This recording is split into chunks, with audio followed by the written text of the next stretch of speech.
Hey everyone, David here with a new Agents of S.H.I.E.L.D. review. This time it is for Together or Not at All, the latest episode that feels like a second part to what was the first part from last week.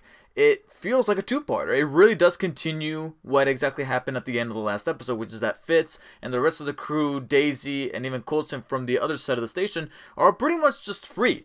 And that is a very welcome change of pace, because I was scared that they were going to drag this entire thing out where they were under the grasps of our main antagonists here. So now they're free and they're kind of roaming around, and by the end of this episode they finally get reunited. The entire crew is back together again. Even Yo-Yo mentions, yeah, everyone's together in the same place, including Deke. Deke being included in this episode, I knew that he was going to come into this episode because I saw some of the promotional material, but how exactly was he going to be fit into this entire plan? That was probably the worst part about this episode, is that not only did Deke didn't factor into this plan as fully realized as I was hoping.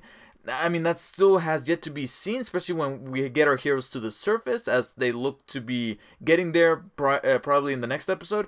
But Deke didn't serve that much of a significant purpose in this episode. And on top of that, the explanation as to how he came about felt very forced in. It's almost like the actor needed to take a couple weeks off because he had to do like a movie or something, and he just came kind of out of nowhere. He was just like, oh yeah, I blew a hole in the room that I was in, and that's how I escaped. They didn't show an explanation. They didn't show him actually doing that thing. It didn't feel organic. It just felt like he was out of the picture and just came back into the picture like he was willing, and that to me felt a little jarring in terms of editing, in terms of writing, because it just didn't feel natural. So sadly, Deke does continue to be probably the weakest aspect of this entire season so far, but thankfully the rest of the material in this episode really worked, with all of our heroes back together again. They have the same banter, the same chemistry that has always worked for them, and even though it was mostly a point A to point B type of method or plot for our characters, especially for our main heroes trying to get through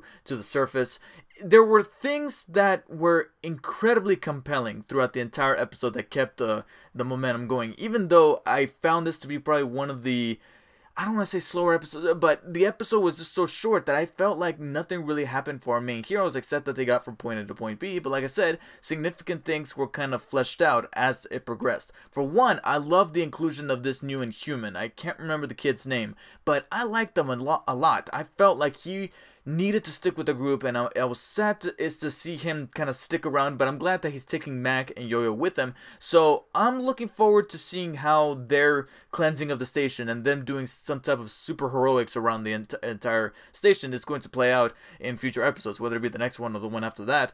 And his power is rather cool, and I like that he turned himself in, but he wasn't playing the wimpy route. He was actually more of a path of revenge, and I was like, okay, that's interesting. You usually see these heroes trying to do the right thing, and he was kind of doing the right thing, but in the wrong way. So I was like, okay, I want to see what else this kid could do with those rocks. And frankly, the strongest aspect of this episode was actually our main antagonists, the Kree. Not any specific one, not Cassius by himself, but pretty much their entire little rivalry that they were happening, because I've always loved it when either in movies or in shows you have a main bad guy, but then you have a bad guy kind of upstaging that one bad guy. So then instead of kind of joining forces to get the good guys and really overwhelm them, they kind of fight amongst themselves, and it's like a little power dynamic that's just shifting back and forth.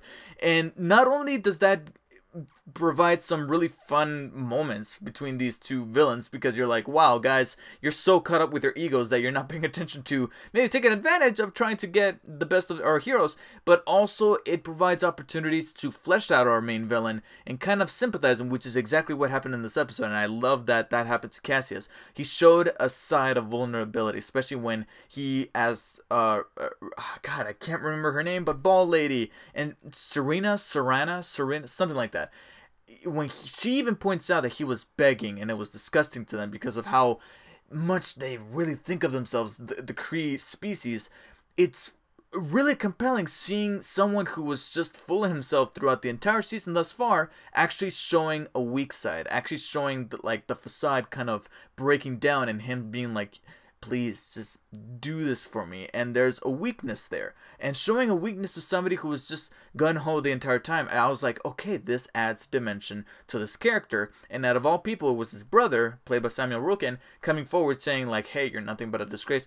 And again, I love that power dynamic, not only between these two leaders, but also their little henchmen of trying to see which one can really bring our heroes to their knees over the other. So I was a little disappointed that the dude got killed off so easily with the ball lady. I mean, it makes sense, but at the same time, I wanted to see maybe like a fight between the two of them.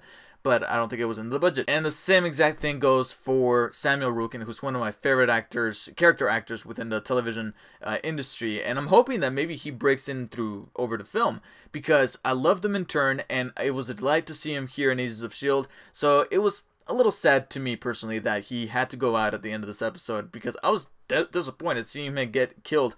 I just thought it was kind of funny that he got killed by a musket rifle, because I was like, all right, is that a Turn reference? And Agents of S.H.I.E.L.D. keeps going with those cliffhangers, showing May and Enoch, who Enoch is becoming one of my highlights for the season so far, because I love his dialect, I love the way he talks and the way he kind of approaches the situation, and I love that they paired off a character like that with the most stoic character out of the entire bunch, which is May.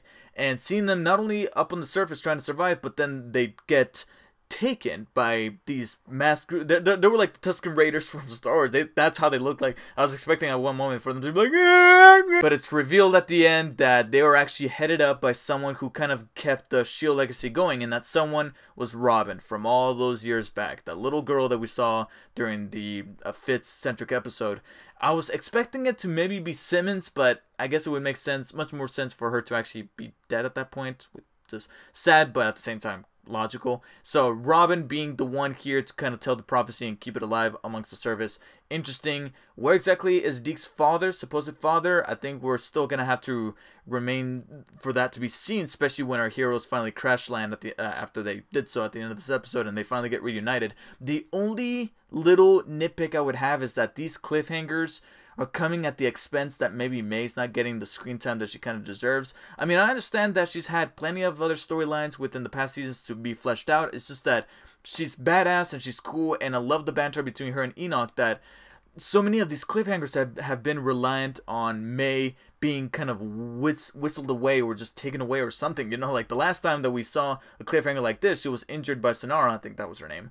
And we never exactly knew what happened with her, except that she was rubbing blood off of her little weapons there.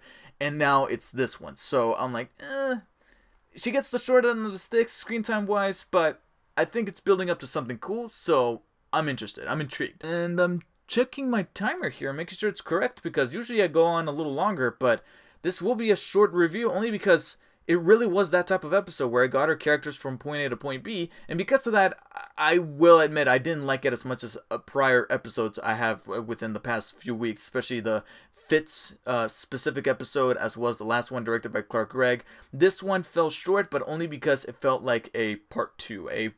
It felt like the Deathly Hallows part 2 to the part 1 Deathly Hallows, where it was all about the build-up, all about the character and about the setup, whereas part 2 is all about the battle. It's all about just, you know, getting the action going, and because of that, it just lacked a little bit in terms of that character involvement, but it got our characters in an interesting place. Some cool dynamics happened, especially with our main protagonist. It's just a shame that Deke has still not done anything significant for me to go, yeah, this guy should survive.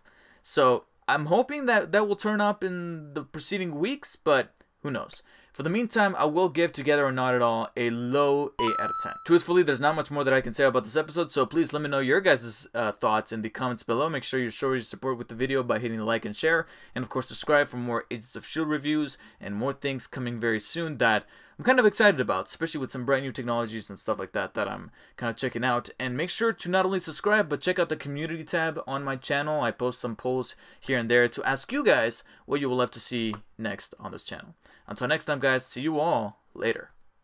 It kind of tries to do what certain other asymmetrical multiplayer games do, where one character is this big powerful thing and then the other characters are just regular humans trying to take it down. All off Friday the 13th right now. Evolve, however, wasn't as pristine and polished as, well, neither is Friday the 13th.